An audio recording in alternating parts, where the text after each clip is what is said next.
Okay. I need to run at. Let me see. I mean, today I'm like triple booked for every single bloody hell. So Every and hour. every hour I just realized that I need to do a speech to a bunch of Chinese bosses at 7 p.m. Okay, so let's do a quick one then.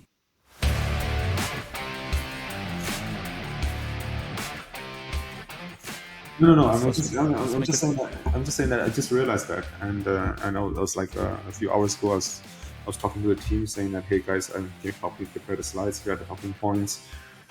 Yeah. And team was like, what the fuck? Why didn't you tell me earlier? I said I just found out. I mean, that's the thing about WeChat, right? Because there's so many things which are talked over about WeChat, and if you don't like translate that into calendar immediately, you forget about it. Yeah, you need to get a PA at this point. Your schedule is crazy packed. Yeah, that's the cost. Yeah, I think you're getting there where the value will justify itself if you can afford it. So I think you're approaching there quite fast. You're getting harder and harder to pin down for your schedule. So I mean, it helps a lot. I think that's So, a personal choice too, though. So you are in Singapore this week. I mean, how do you see it? How do you see it? How do you see it differ from KL, which where you spend like I don't know most of your time now? this week is too skewed. It's not a good week to compare because I'm living in a warehouse and packing every day. So So I'm what's the reliving my two. the warehouse? Yeah, well, something like that, but it's Yeah. maybe 20, 30 times the size of that room. So, Oh. but yeah, it's it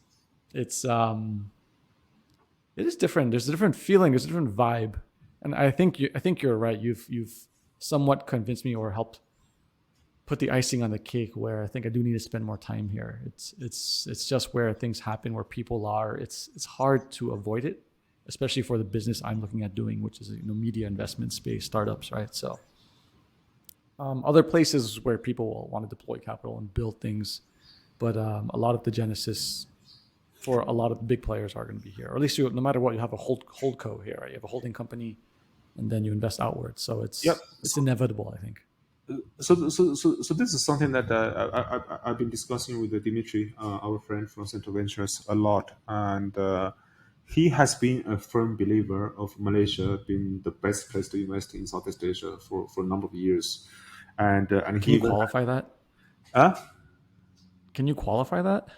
Like how uh, on what metric? the return on invested capital. Oh, really? Yeah. Really? So basically he does this report on Southeast Asia tech investment in a very hardcore data way. They track, I mean, how many investment deals, who has participated in which deal, and what are the exits, and who is the buyer, and how much the valuation, Yeah. etc., etc. Yeah. So they brought lots of data to and spend lots of time crunching. I mean, for the last few years, we've been helping them sort of do a co-branded report and Yeah. reinterpret whatever data for the Chinese audience and sometimes for the Korean Japanese audience as well. So I've seen how the data was collected and gathered. It was meticulous and to the point it was even annoying, right? I mean, you look at the spreadsheet of like thousands of different entities which participate in investment deals in different companies. They're trying to figure out where these entities are from and group the different entities because sometimes that there are vehicles by the same sort of GP or the same sort of manager, right? So. Yeah. But from that report for the last few years, it was consistent, right? I mean, if you look at exit versus the capital, I think Malaysia has been consistent. I mean, you don't have like a lot of like large unicorn deals, and I think people are still debating that with the Grab. I mean, whether Malaysia should claim the credit of Grab, but if you look at unicorn, it's just Scarsem, right? So you don't really have anybody else at the moment. But Okay. uh, Yeah. but, but but his sense is that there are lots of like 50 million, 100 million, 200 million sort of exit potential deals Oh, yeah. in Yeah. Malaysia, Correct. and Correct. these are relatively sort of wouldn't say safe, but less risky deals because that the market is there, and that you have the people who can build this And of course, the biggest challenge is that historically, not historically, but since the mobile internet, I mean, nobody has been really paying attention to Malaysia, right? I mean, everyone comes to Singapore, and from Singapore they go to Jakarta, Correct. and some of Yeah. them will go to Ho Chi Minh, which Yeah. which is still baffles me because I mean, and I know it's exciting, but if you look at consumer market in Vietnam, I mean, you have operated there. It's actually smaller compared to Thailand, Malaysia, right? I mean, Uh, yeah, in terms of actual GDP per capita and infrastructure, but I think the latent potential is better if you mm, consider that if the government can actually be more efficient, which in a span of a decade or two can happen very fast, mm, right? So, but by far you're right. Like I think Mahathir of Malaysia, he put all the infrastructure in the 50s and 60s, and that's what we're reaping the benefit today. But in a sense, I think why people think Malaysia doesn't have this potential anymore because it's been like stuck in middle income for a while. So mm, that kind of feeds into the feeling of the country and stuff. And also there's a lot of unsexy things. Like I think, when you initially said that, you think of like tech in the way that we think of tech in Silicon Valley, mm, software and maybe newer deep tech. But mm, like originally, like in the region, probably the first wave of actual tech semiconductors was probably a lot of the investment heavily was centered in like Penang and different parts of Malaysia. So I think you're right.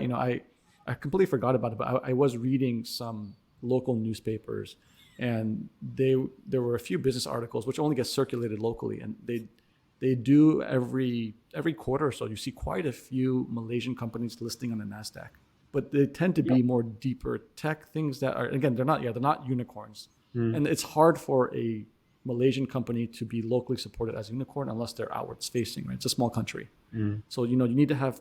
I mean, if you look at the billionaires in the country, and there's a lot of billionaires and probably hidden billionaires in Malaysia, you see their businesses. Of course, there's only a few with licenses that are purely locally focused, but everyone else, they had to expand outwards, right? So I think maybe he's onto something.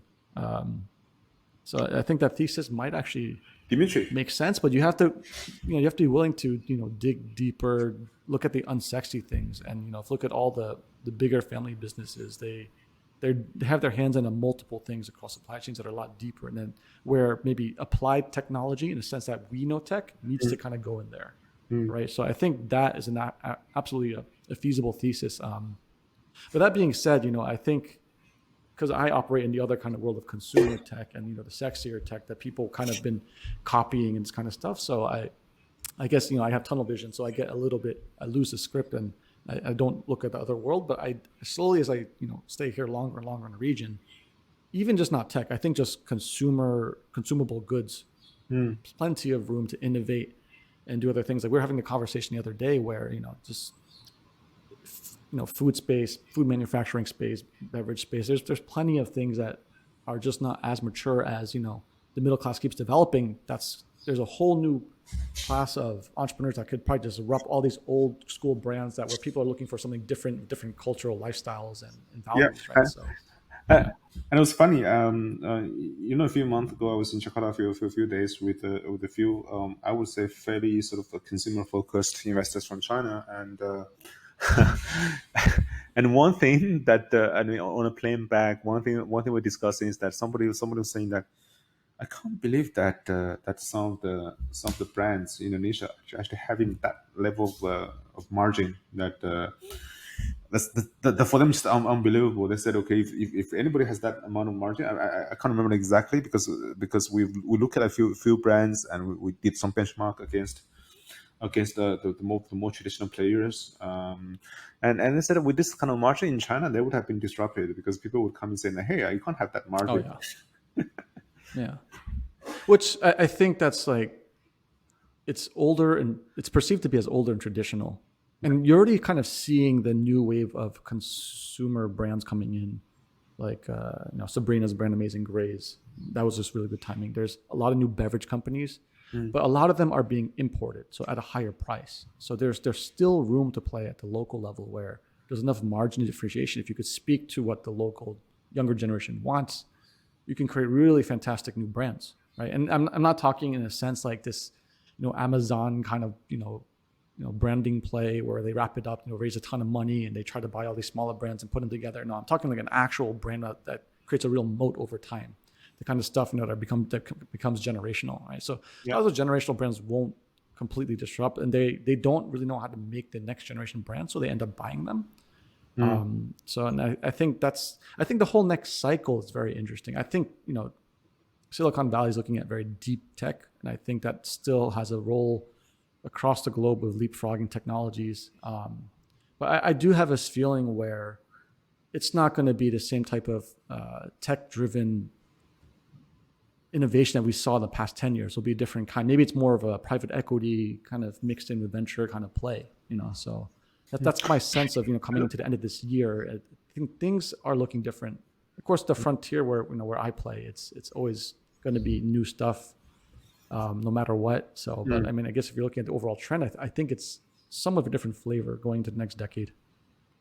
I think so. We did this bubble tea report at some point of time this year, and Yeah, I remember. what We didn't get a chance to talk about it.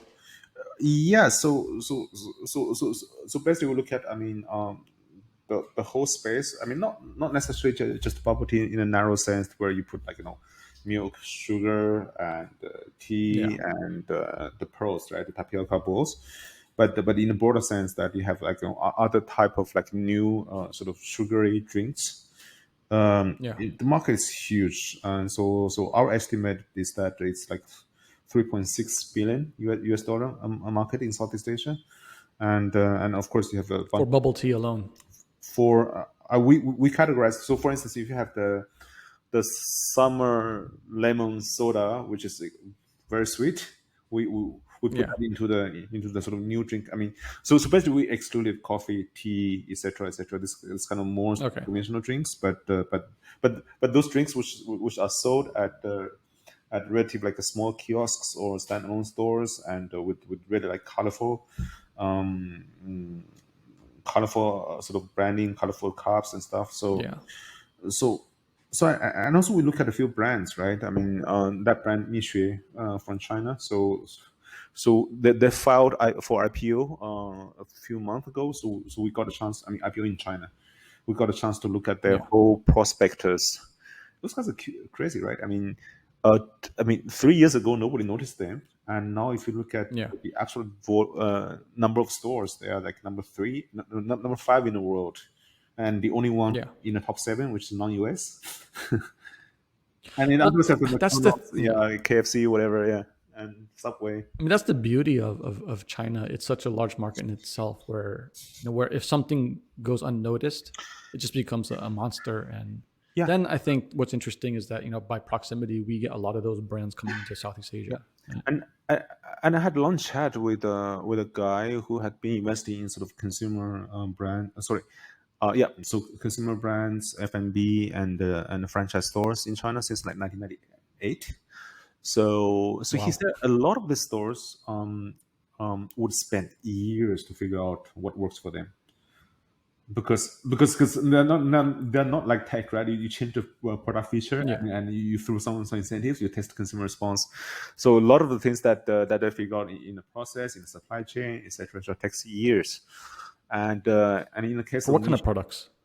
so the bubble tea, for example. I mean, Really? if you run a franchise, what's your in-store process, right? I mean, where should you Yeah. place the stuff, and I see what you mean. Yeah. Yeah. Yeah. that stuff, and how do you get the stuff delivered to the store? What's your revenue model? Do you charge the franchisees a fee? Do you sell them raw ingredients? Do you, I don't know, I mean, who spends on marketing?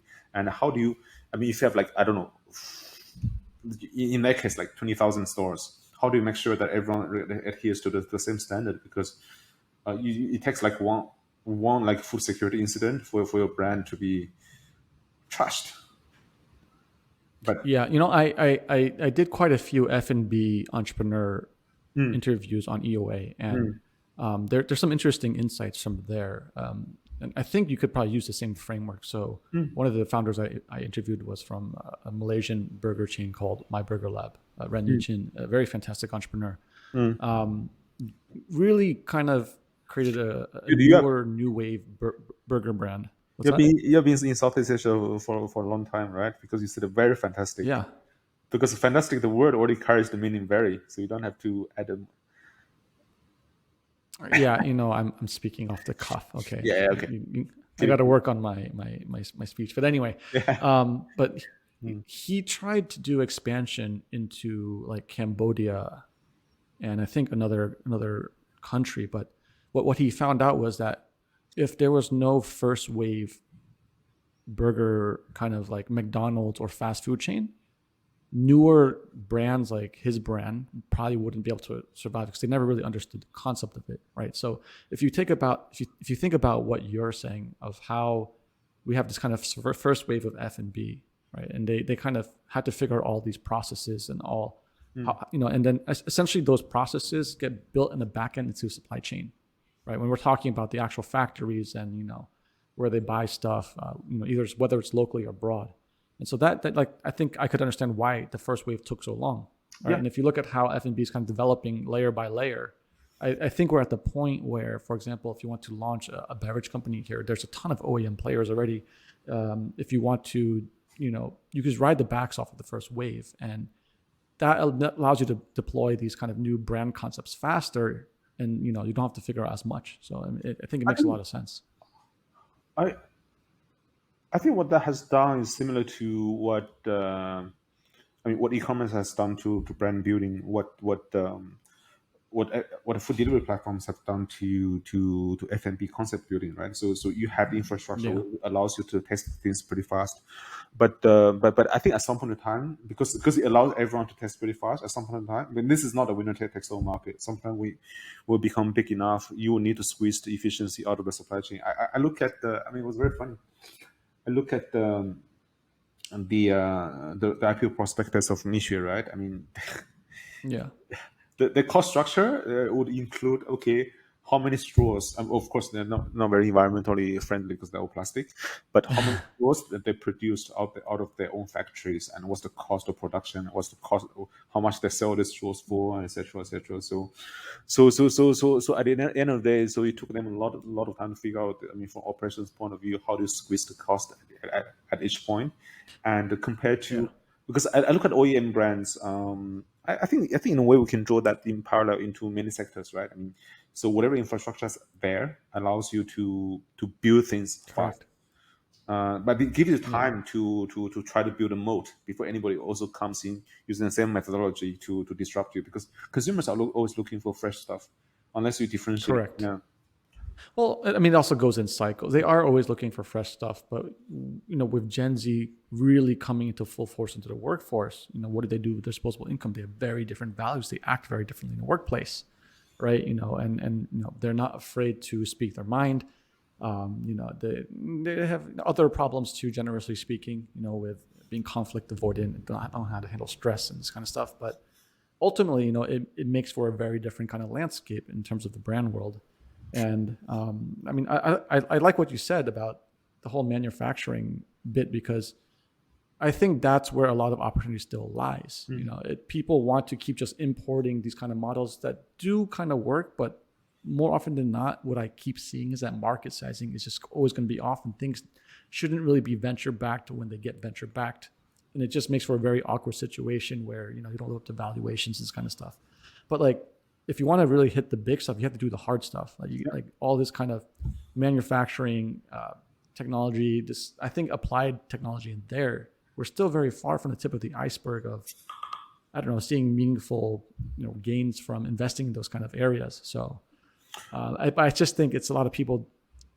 It's easier to get into consumer on the front end, easier to build software on top of that, right? Instead of looking deeper and spending a lot of time here in the region. But it seems that the talent is getting better. Like you said, there's a lot of Chinese people from mainland China coming into the region and actually setting up shop here.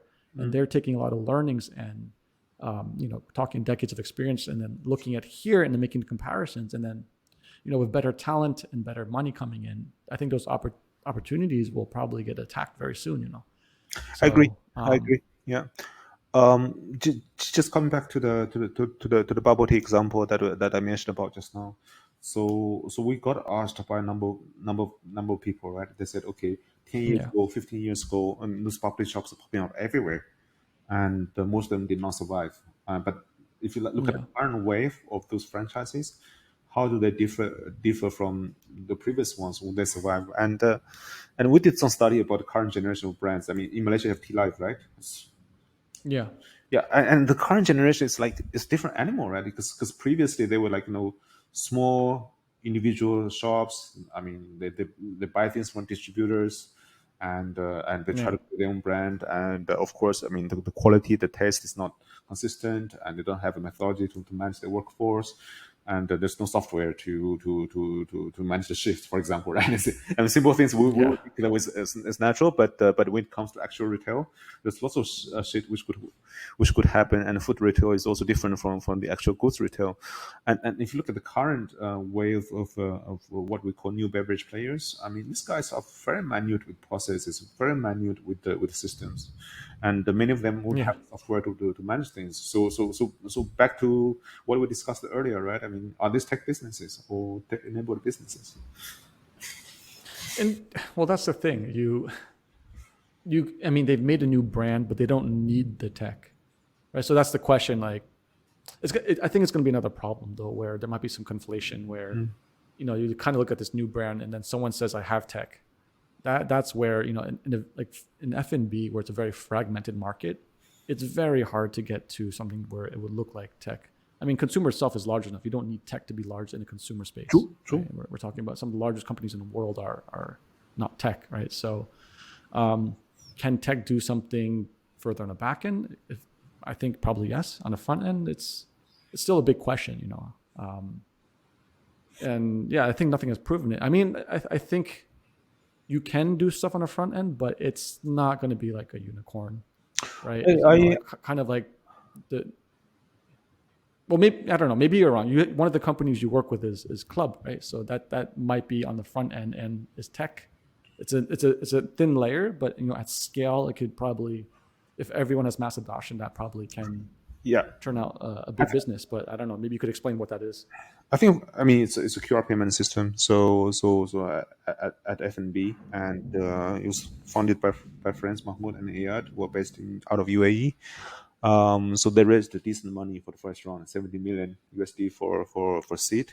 Yeah, So the solution is simple: QR based payment on top of credit cards. So basically, you go to a restaurant, yeah, and when you are supposed to pay the bill, instead of waving at waiter, you scan a QR code, you pay with your Apple Pay, your Google Pay, whatever. So yeah, so the fascinating thing for this is that because it lives on the ecosystem of Visa and Mastercard. So there's already a lot of infrastructure which has been built there, and of course with the pandemic, people have been educated how to use. QR. Yeah. So Yeah, and of course another tailwind is that people are going back to consume food offline. So yeah, but of course the challenge is that. This is something that I didn't realize until I was looking very deep into the operations of this business. Is last few years there's been lots of a huge wave of digitization of F&Bs, and the result is that oh gosh, I mean in Singapore we counted like surprisingly, 45 different types of point of sale post systems, and 45. Wow. that's not an exhausting list because every week I look at the team there, they discover new posts which they've never seen before.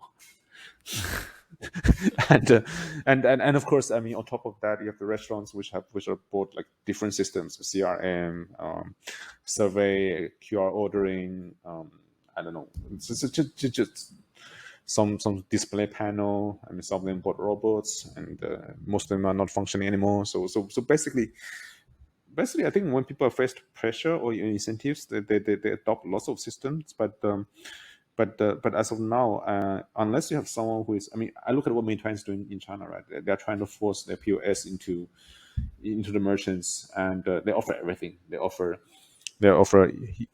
ingredient ordering. They offer sort of a CRM. They offer sort of discounts through their review platform, and they also offer like profit sharing for the power banks which are being rented out at the restaurants to consumers, right? And we Yeah, look at Southeast Asia, we see FoodPanda bought Tap Square. I think Grab bought the Malaysian company as well. I can't remember the name.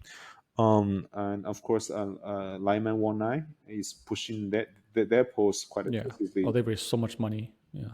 There is so much money from GIC. For just So for one market in Thailand, it's crazy. they're doing multiple things, right? I mean, essentially, it's the mutant Yeah. inventory, and I think they have a payment system as well, which they acquired from someone, if I remember correctly. So there's lots of stories which could be played, but of course, at the end of the day, when we look at all these players, it goes back to the same thing, that operations heavy business, right? I mean, at the end of the day, you need to be efficient than anybody else to be able to create a moat that nobody's able to, or people find it very, very Well, hard to match. yeah. So let me ask you this then. What is your sense for these platform players like Grab and Mm. GoTo? By the obviously the beachhead was at the peak of the golden era. Rideshare was the beachhead, but then everyone quickly moved into food, and then it seems that food is the way forward to kind of onboard everyone onto payments. Mhm. But given everything you said of how fragmented the space is, it doesn't really make sense where you're going to get a good on ramp of people going into your payment system through food only, because it's always like at this stage still where everyone's still growing, right? If you discount one way, they're going to go to that platform, then it'll go back and forth. But then no, it forever seems like it stays fragmented. So what is your sense? Is that how you think the platform players have been kind of thinking about it, or are they trying to build it separately? Because to me, if you really want to make something sticky, you need, especially in the payment space, you need something separate that's not going to be just tied to your one niche of food, right? So, how do I say? So first, I think if you look at payment in Southeast Asia, it's very different from say 2016 and 2017, where everybody was expecting some kind of like a Alipay, WeChat Pay kind of takeover eventually. So I mean, look at banks in Thailand, especially. They're so scared about Ant Group or Ant Financial back then investing in CP's asset money, right? True money, the the wallet. So everybody was trying to build their own wallet. Everybody expected a certain future, but now people realize that in Southeast Asia is very different from China. So you will not have a duopoly because you have so many different ecosystems which are not opening up to each other. I mean, I was just in Thailand last week, right?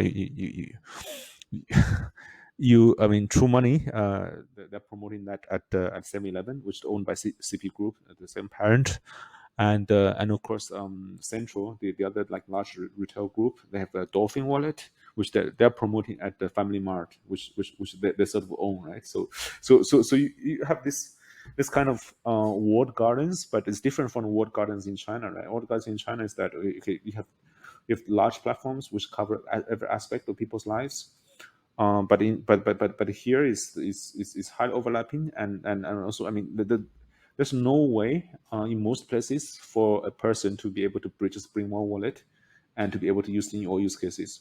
Um, and of course, this I mean you in Malaysia, do it now, and of course there's PromptPay in Thailand and Pay Now in Singapore, which I think the experience can still be improved, but you have government initiatives to try to harmonize and improve interoperability amongst all these payment systems.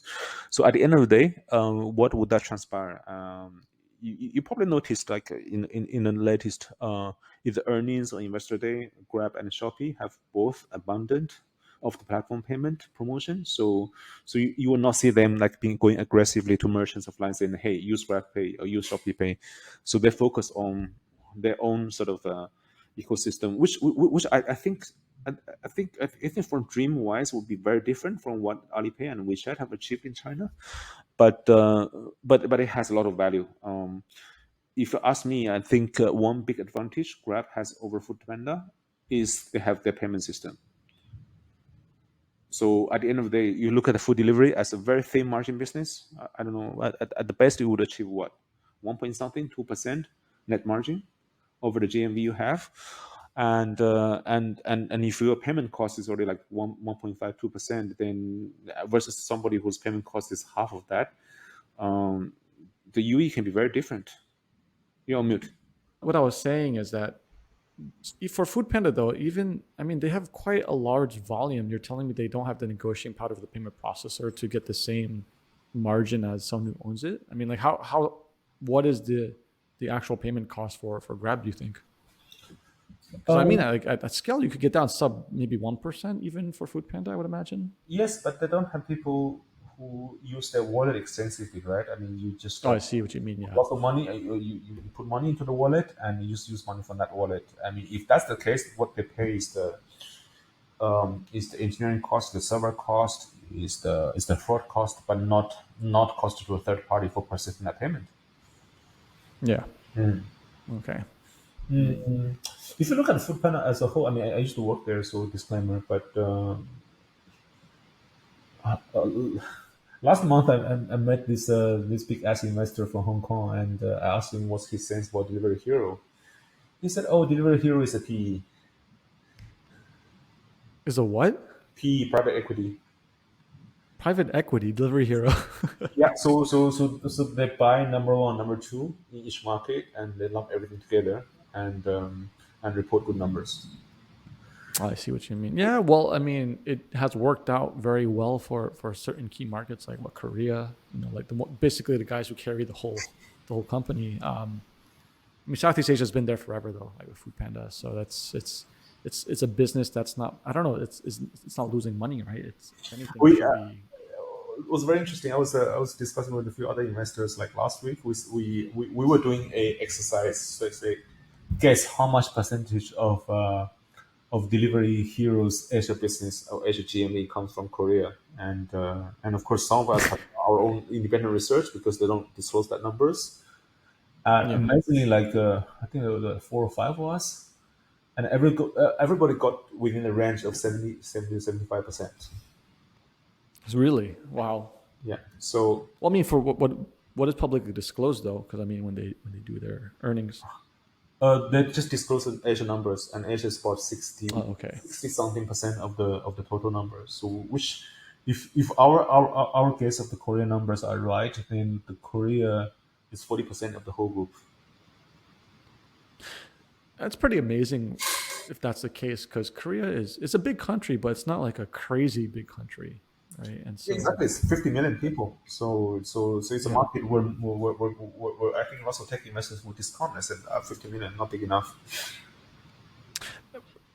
but it's 15 million, but at a highly developed Yeah, not country. even So at six. I think if but I guess that begs the question for Southeast Asia, like some smaller countries like Malaysia have smaller populations, but at scale, if they could get to the same productivity and GDP per capita of Singapore, assuming that they make the investments in infrastructure and whatnot, like Assuming what that do you think in terms of Southeast Asia? Who do you think can get to that level? And that means those countries who can probably reach the higher income level in the next decade plus probably has the ability to make very big unicorns independently. You don't need this regional story.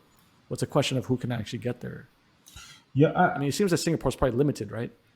Singapore's They quite already limited, reached their potential. and the thing is that also depends on, I mean, whatever business that you are offering. I mean, how much of that would be, I mean, how much of what a share that has over the consumers that is spend or business like normal spend, Yeah, right?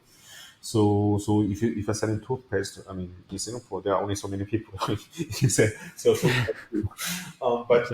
but I think that's also the reason why in Singapore over the past few years there have been quite a number of players emerging in asset management piece, right? They say okay, the population might be limited, but each person has lots of money which need to be managed. Oh, Jianggan, I just realized, Jianggan, your microphone's backwards. That's why the light should be facing you. Like There you this. go. Okay. Okay. Okay. Cool. So I was saying that I mean we look at each country, look at different business models, and I do think that country like Malaysia can produce like decent sized companies. Um, there's another benchmark we recently did I mean we published a report called Shopee in Poland, Yeah, and the I funny thing is remember that. that at that time, I mean, we decided to produce this report for two reasons. First, I mean, Shopee entered lots of markets during the pandemic, and Poland is the only Hmm. market that have not withdrawn from. Like, Yeah, correct. yeah. And second, we happen to have one person in a team who is Polish here, and another person, another two interns who are Polish. Okay, So basically, they have access to whatever that's happening on the ground, correct. and one of them is actually physically in Poland. So we did that, and in that report, there's one thing we did, which was benchmarking Poland against Indonesia. And somebody would say, "What the heck? Why would you do that?" and and Well, how big is Poland population-wise? about 40 million, 30 And then something. GDP per capita? GDP per capita is much higher than Indonesia, but let me pull out some numbers, which I find. I mean, Nominal GDP per capita is 17,000. It's a lot more developed, right? So yes. So we did this benchmark, and of course we started benchmark by saying that, hey, their flags look the same, but of course people tell us that no, it's not the same. It's upside down. So Indonesia have the red on top and white below, yeah, and Poland is the other way around. And yes, oh, but their the emblems are very similar. They're both eagles, and people are saying, yeah. no, this is not the same. I mean, Indonesia is the Garuda, and Poland is the, I don't even know how to pronounce, Biavi or Sevi or whatever. So basically different kinds of eagles. But I have some very interesting discoveries. I mean, Indonesia population is I don't know, 8 or 9 times the size of Poland. But if you look at Yeah. the nominal GDP, Poland is about half of Indonesia. If you Mm-hmm. look at the GDP growth for the past 5 years, I mean, of course, this year is exceptional for Poland because of the war next door. Yeah, But if you yeah. look at GDP growth for the last 5 years or 6 years, it's about, and both countries are very similar. Poland is 5.89% annualized, Indonesia 5.48%. So it's not that far in terms of the growth. And Yeah. here's what I find fascinating: urbanization. Poland is 60%, Indonesia is 57%. Oh wow. This it's I would imagine European country to be much more urbanized, but it turned out to be not much. Well, it I mean it depends on the size of the country and the population and relative to Mm, their competitive advantage in terms of trade. Right? mm, I'm not sure what the local economy is of Poland, right? mm. But also, if you think about the geography of Yeah, Indonesia, I mean, we're talking about like how many islands, right? That's yeah, a lot harder to urbanize. yeah, Well, to be fair, the two largest islands are are very significant. So I mean, yeah. they have a big population. So. And in terms of VC investment in 2021, Indonesia received 10 times the amount of VC investment compared to Poland. Now you think about That's, I mean, now you think yeah. about building a business. How much competition you would have in Indonesia versus how much competition you have in Poland? So that's like, so a lot of my friends who have smaller funds, that's one argument to look away from like the big elephant in the room, which is Indonesia. I mean, yes, you can't really ignore Indonesia, but I mean, yeah, the amount of competition you're going to face, and the amount of good deals you probably can get relative to the best smartest money there, it's very, very hard. Mm, And that's the other argument for like Vietnam too. Vietnam looks a lot better in terms of maybe actual infrastructure or infrastructure potential, and better government in terms of being more efficient. Smaller population in Indonesia, but might leapfrog faster, right? And if you're sleeping on that, you miss a lot of good opportunities. So I don't know. could be, could be. Then that makes it fascinating, right? We try to analyze countries. I mean, we have seen lots of very simplistic narratives, right? I mean, I don't know, Yeah, population, very GDP per too simplistic. capita, yeah, GDP per capita, rising middle class. I mean, smartphone penetration. But once it comes to down the detailed business level, we go down to exactly what they try to build. There's a lot of nuance. Well, there's a lot of nuance for very specific ideas, and there's a lot of garden walls, like you said, right? But I Mm, think for areas like our main discussion earlier, there are probably few categories that could go across the whole region, and rideshare was happened to be one of them.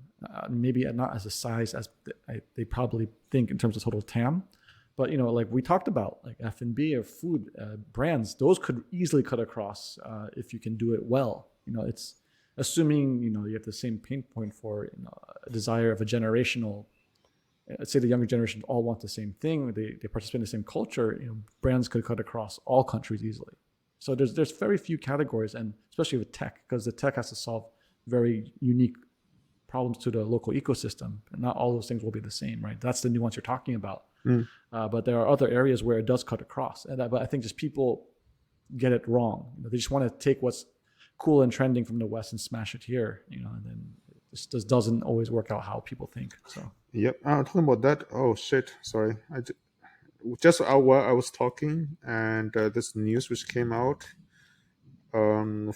official announcement from the Central Committee of the Communist Party of China. what did they say? Jiang Zemin has just passed away.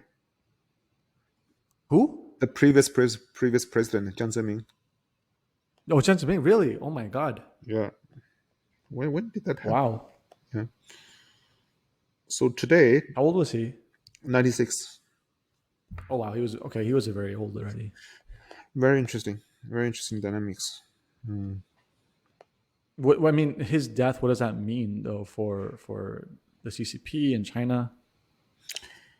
No idea. There were lots of rumors about him sort of meddling during Hu Jintao's reign because he was Correct. not really giving up. And but of course, I mean, you also have different narratives. You also have narratives of Hu Jintao not having control about the things that happen because it's a large country. Things get out of control very easily if you don't have a strong central power, and it doesn't have the institutions that the US would have, right, to correct itself when things go terribly wrong. So it's very complex, but let's see, because if you look at China in the last few days, people have been pushing. I mean, people in cities have been pushing for the COVID policy to be relaxed, which personally I see as a positive development. Can you comment on how significant those are? Because it was very obvious that the Western media jumped on it right away. It's like it just pushed through really hard and fast.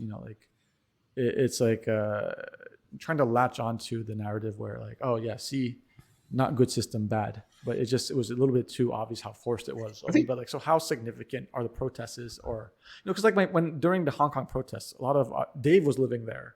But he's like, I never saw any protests. I mean, of course, it was just cordoned to one area, but the media all focused there. Of course, it was very intense there. Yeah. Right. For that one area. But like for most people living in Hong Kong, everyday life kind of was going on. Right. So yeah.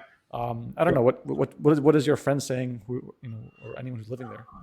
My sense is that, and of course, I mean, if you get locked down at home for 3 months, you feel very frustrated.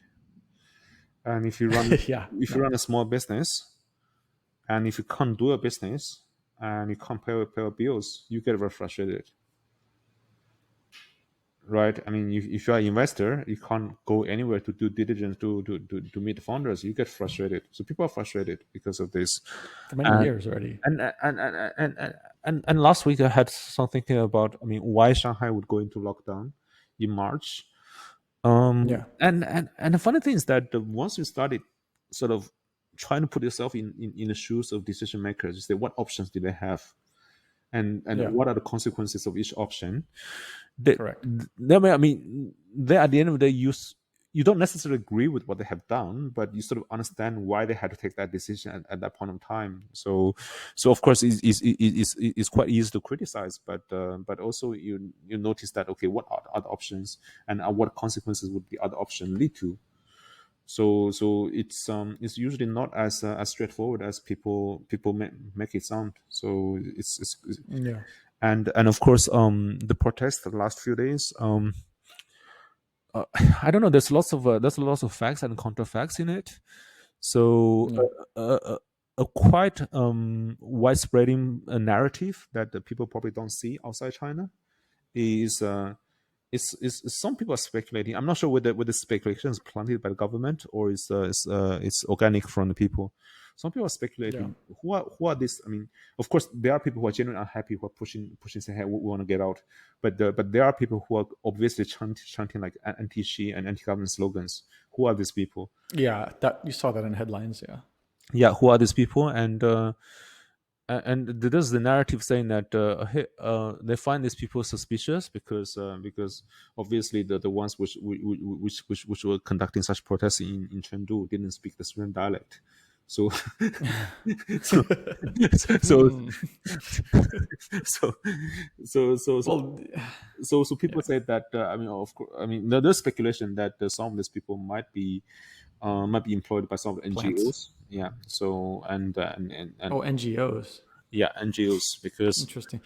Well, the other way to look at it is it could play into favor of the CCP too. That it gives a reason to crack down, right? So, I mean, I who don't. knows? I don't think there's any reason for them to crack down. I mean, they really want stability and and causing resentment in any part of the society will probably not help with that They narrative. should address it, essentially, you're saying. Like, logically, they would address it. I think logically, I would see that. I mean, I'm not sure whether the stock market thinks the same way because the first day of the protest, the stock market went down because people were scared what hell is going on. The second day went up Yeah. because people's narrative is that So people see it positive that it will push the government to open up faster. it will push the government to open up faster and which because if the people are saying that hey we want to open up and if the government just opens up because at the end of the day I think the government themselves they don't care whether it's open up or not but they care about the consequences of Yeah. them being held accountable for the decisions they make. Yeah. So previously, I think the prevailing narrative is that okay, let's stick to the policy until the end of the winter because winter is a particularly dangerous Yeah. season, right, for any respiratory diseases. Hmm. But but now, I mean, things that I mean, people are pushing the boundaries and people are not respecting the zero Yeah. COVID rules. Correct. So things might move even faster, which I think at least for us is positive. Yeah, I mean, in terms of business and people getting their lives back for sure. Yeah. I guess like what you were talking to, that maybe they were trying to hold on to past the Chinese New Year, which is like another few months. But I guess their hands has been forced, I guess, and people don't care. I mean, also that's why probably people might be pushing because they want to spend time with their families, which they haven't been able to see for so many years. So Yeah, yeah, and and one thing you have to know is that I mean I have a the government takes a very serious responsibility on any events which might cause death. So a yeah, few friends of mine which run large manufacturing facilities in China, the key message they get from government like every week is that safety, safety, safety, no death, no death. Yeah, because I because mean, it makes sense. because at the end of the day, I mean, if anything happens, the government gets blamed. Yeah, I mean that's the whole.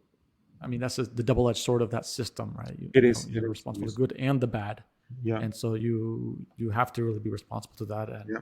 at the same time, the population, like the rate of growth matters a lot. To sustain the Chinese machine, they need to keep having more population growth, more fertility, right? So I mean, it's a big issue. I could see it. Why?